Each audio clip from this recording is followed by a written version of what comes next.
What is going on, ladies and gentlemen? Welcome back to For Strategy Gaming and some more StarCraft 2 commentary. Today we will be looking at a TVZ series, Terran versus Zerg, GoOdy versus Seala. We can see spawning up here in the upper right hand spawn location, we have got GoOdy as our purple Terran player, and then down over here in the lower left, Seala as the red Zerg player. And look at that, he's even got some Horde emblems there surrounding his hatchery. How beautiful is that? I wonder how many people are raging as soon as they see that.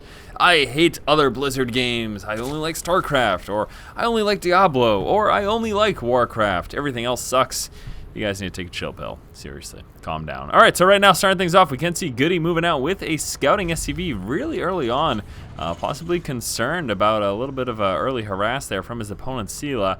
Now, on this particular map, you do know exactly where your opponent spawns, as there are only 2 spawn locations, so there's no question as to where your opponent is going to be, but certainly what they're going to do, that is going to vary most definitely, so that is why I'm assuming that GoOdy's moving out so early. It's either that or he's going with the proxy racks, one or the other, but we'll have to just keep an eye on this SCV and see what he does. Now, once again, this is a series here between Seala and GoOdy, but at the same time, this is not... Whoa, GoOdy!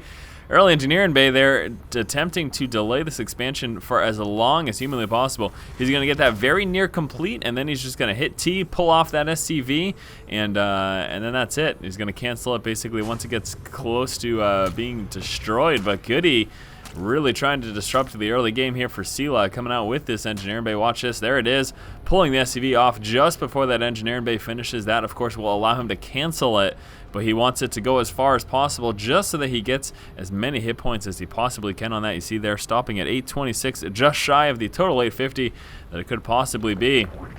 So Seala will be opening up here on one base play, coming out with that pool and extractor there, and then we'll just be working his way out, getting some Zerglings, getting rid of that engineering bay, and then moving out from there. GoOdy back over here is Rax, getting very close to finish. The same thing with his refinery. We'll be finishing that wall off at some point, however, not before the drone scout makes it into the main base there. So Seala managed to sneak that in there. Now, I don't know if I said this yet, but this is a series. Yes, it is. But it isn't a best of series. As far as I know, all these games are independent of each other. But I have multiple games here between Seala and GoOdy. Now, that is my understanding of this basically set of games. It is my understanding that it is a series, but not a best of series. So just keep that in mind while you're watching. That one game doesn't necessarily dictate how the next one's going to go. I do not even know if they played these games consecutively, one after the other. But again, it is possible that something other than what I said is the actuality, the truth of the matter. I really do not know. It doesn't really matter though. Either way, it's going to be some great StarCraft games to watch and something to be excited about. SCV Scout making its way into the main now, as GoOdy is forced to cancel off that engineering bay, and there it is. He got the cancel, returning 94 minerals. And then finally, Seala able to drop his expansion around 23 supply, so a little bit later than he would have otherwise liked. 4 Zerglings on the map already. 3 will be sitting back home. One of them moves out to get some scouting intel. We'd like to see him grab those towers. Really, I don't know why he's not sending that second Zergling over here to grab this tower. Really a little perplexed about that, in all honesty. We can see right now a drone lost for Seala, also GoOdy losing the SCV. Those extra resources lost here for GoOdy are the resources that he lost from canceling off that engineering bay.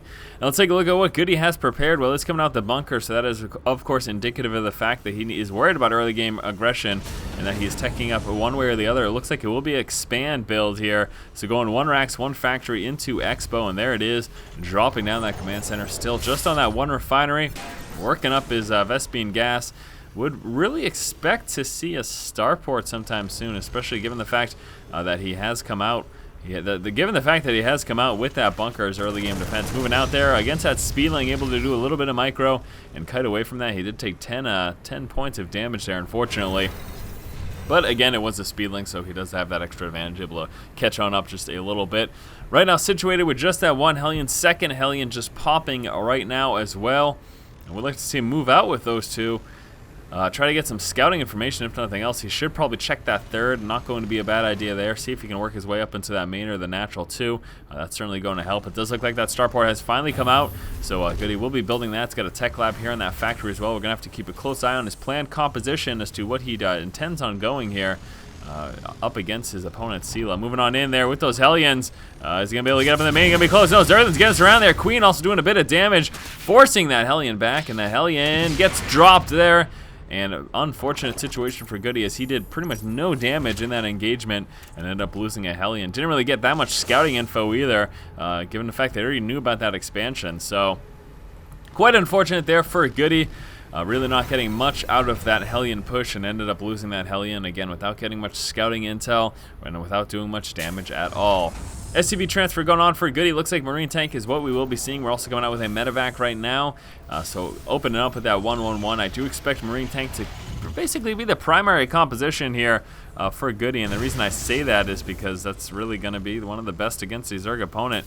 And here's the Zerglin moving on in, getting some scouting information. He does get denied for making his way into the main base, though, as that bunker full Marine plus that tank there was able to take him out pretty quickly.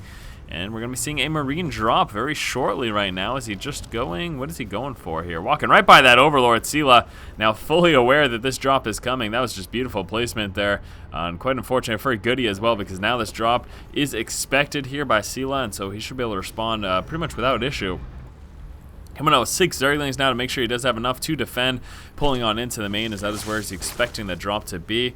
And again, he's got some scouting over here with this Overlord, and he should be continuing to see this drop. Look at this. This is so unfortunate for GoOdy. Walking directly, flying directly over Overlords 2 times now. Queen's moving down again, a couple shots there on that medevac, forcing it back. And the Zergling threat right there on the ground pretty much made it so that GoOdy had no chance of dropping that and actually doing any damage. We've got one Viking coming out of the starport, and I love to see this in the TVZ matchup from a Terran player, allowing him to snipe these Overlords. He has got, at the very least, this Overlord to kill, and he could possibly get this one as well, unless Seala ends up pulling it back as soon as he spots that Viking. But Marine Tank will be the primary composition of choice. Never mind, there it is, double factory getting placed down as GoOdy decides to go mech heavy from this point forth. Viking sniping down this one. Overlord Seala is going to be forced to lose that. Really nothing he can do about it. Immediately responding by pulling back his Overlords, making sure that they are safe inside of his main so that he can protect them. Seala moving out down to his 3rd base right now. That is going to be his 2nd expansion. We've got some roach activity coming on here for Seala. He'll be moving out with some roaches, also working up to pathogen glands, so he will, of course, be getting out those infestors, likely to start building those so that they finish just after the pathogen gland research finishes. So roach infestor does appear to be the primary composition that we will be seeing him from Seala here as we move into the middle stages of the game. Hellion for GoOdy still sitting at the tower, and a couple of Marines here from that medevac moving down, trying to do some damage. Going to be able to do a little bit of hatchery damage, but getting overwhelmed by those Zerglings, forcing GoOdy to lift off. Really didn't do that much damage. Nevertheless, though, softening up that hatchery is always good, because this will make it so that later pushes are much quicker at sniping that down, and it still kills me that we've got that Horde insignia there. I think that's a riot. Kudos for Seala there. Support all of Blizzard's franchises. Why not? Stop being such a baby. All right, GoOdy now coming out here with the command center. I don't even know who I'm talking to. GoOdy coming out with the command center as he prepares to move into his 2nd expansion as well. And again, as we saw, those extra factories indicative of the fact that he will be going mech heavy. We've got Hellions with Blue Flame and Infernal Pre-Igniter coming out. Also, of course, those tanks and Thors. Couple of Vikings now in play, sitting with those 2. Again, for Overlord sniping. We are seeing Seala break down these rocks as this debris here, as he wants to be able to quite easily flow and make his way down out of his base, and especially wants to avoid choke points. Given the fact that he is going to be up against a mech-heavy army, avoiding choke points as much as possible is a great idea, because that splash damage from those siege tanks can be devastating once the Terran player does eventually push out. So again, as mentioned prior, it does appear like Seala will be going Roach Infestor. In fact, coming out with the Neural Parasite as well. I do wonder what kind of scouting he's gotten. It doesn't look like he's gotten much, but what he's doing right now will be pretty good against mech. You do want that Neural Parasite against mech. It's going to help a lot, being able to take control of those Thors and siege tanks. Pretty vital indeed. And so getting that Neural Parasite is going to be your best way to combat that. Roaches do okay against mech as well. It really comes down to the engagement. Obviously, you never want to walk into a siege line. And here it is, 4th base right now for Seala as he makes up his 3rd expansion. More and more roaches coming out, also coming out with an Overseer. There you go. So pretty interesting. Seala is continuing to do what he can to take map control, spreading that creep. Got one scouting Speedling moving over here, checking that there. That is not up yet, but again, as we can see, GoOdy's prepared to go out with that sometime soon, as he's already got his orbital command. And ooh, here comes a little move across the middle, a little bit of mobilization. Zergling's grabbing the tower as we are seeing Seala make his way to push towards GoOdy's base, and hopefully GoOdy is going to be prepared. I'm not sure that Seala is prepared to actually engage this yet. We'll firstly be moving up with that Overseer, trying to get some scouting done. He is scouting out that orbital command, so he does know that that will be moving down to drop at that expo. Staying just out of the range of that turret, but unfortunately walking into a little bit of marine fire from that bunker. And now that Overseer, first Seala will be moving down just to probably confirm this expansion getting dropped. And Seala responding by pushing down with his forces. He is ready to hit that pretty hard. It'll be taking place in just a moment. And there we go. Now that lands, moving forward with that push. Just a few units, though. He doesn't want to reveal everything that he has at the moment. We can take a look here. It didn't actually show absolutely everything. So GoOdy still, nonetheless, is going to be delayed, but he doesn't know that the entire force here of Seala is there, at least not at the moment. Although he should have just spotted that with those Hellions. Control of that tower, and it looks like that push is coming. Tanks out of siege, walking up that choke point, though. Gonna be really dangerous right now for those infestors as they make their way up. Slash damage going down. Roaches up nice and close, though, to that mech army, and Seala is gonna be able to do a ton of damage. There it is, the neural parasite taking control of the tank, and Seala just mopped up GoOdy's forces. That was devastating for GoOdy. Now they lost about the same, but problem is that GoOdy does not have that much left. Roach is pushing up. He's walking in tank fire, taking a lot of splash damage, finally dropping that bunker there. But those roaches just got overwhelmed by all that tank damage. 2 tanks on the high ground, plus those 3 on the low ground. And all of a sudden, there's nothing left here for Seala. He's got 1 roach just chilling out over here, but he lost everything else. Seala continuing to push there. May have been a mistake, as again he walked up on that tank splash damage from the high ground. He's doing what he can to reinforce right now. 4 infestors about to pop more and more roaches. GoOdy working his way down to finally saturate his 2nd expansion, and same thing over here for Seala as he works to saturate his 3rd. But that was really devastating because Seala, I thought he did a great job of taking out that force when he caught those tanks unsieged over here, but continuing to push up against those sieged up tanks. He really should have pulled back once he realized how much splash damage his roaches were taking. He even lost his infestors there, and that is really devastating. That is such a heavy loss in terms of resources. Take a look at that. Just the last leg of that engagement set Seala so far behind. I mean, they were dead even after this engagement, but him pushing up over here a little bit further really hurt him. A couple of Hellions trying to move down over here. We'll be able to do a little bit of economic damage with that blue flame. Look at that, already roasting 2 drones. More and more drones going down, and GoOdy works on this expansion with those blue flame Hellions doing quite a bit of damage. Roaches finally able to take out those Hellions, but GoOdy able to lay the smackdown over there, killing off a total of 28 workers so far in this game. GoOdy just really hurt Seala's economy there. So Seala falling further and further behind. He's going to have to do something to make his way back in this game. Now we are seeing a transition right now. I'm assuming Hive Tech now just finishing level 2 upgrades coming out. I want to see him take advantage of that Hive Tech and actually come out with something that necessitates it. But at the moment, he is not doing that. There it is, the Ultralisk Cavern. So coming out with that Ultra Cavern right after getting that Hive Tech. That was his plan there. I wasn't sure if he's going to be trying to go for Broodlords or anything, although it doesn't look like there is even a Spire in play. So obviously assume that he's not going to do that with the lack of a Spire. A couple more Hellions moving down over here for GoOdy. Just checking this expo. There's nothing there at the moment, though. Roach Heavy Army able to maintain map control against those Hellions. Hellions now moving up over here. Seala hasn't come down with any Spine Crawlers. He's about to take some more economic damage. Seala, oh no, will be falling further and further behind as GoOdy moves in with those Blue Flame Hellions. It continues to roast the drones. This is awful for Seala. This is terrible. Oh man. 55 workers killed. GoOdy, I think he might just have grabbed the victory there. That is ridiculous.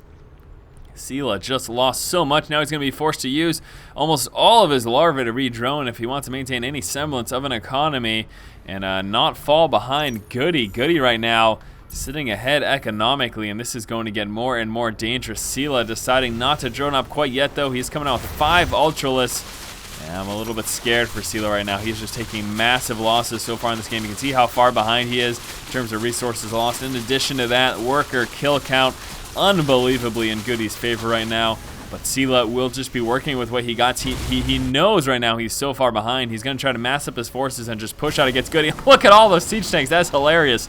Oh my gosh, we got a planetary fortress protected by about a bajillion siege tanks, and I do not think that Seala is going to be able to push on that anytime soon. We will have to see, though, how those Ultras and Infestors and Roaches and Speedlings fare as he attempts to push against this expansion and kind of a last-ditch effort to try to get himself a victory here. He is really far behind. There's no question about that at all.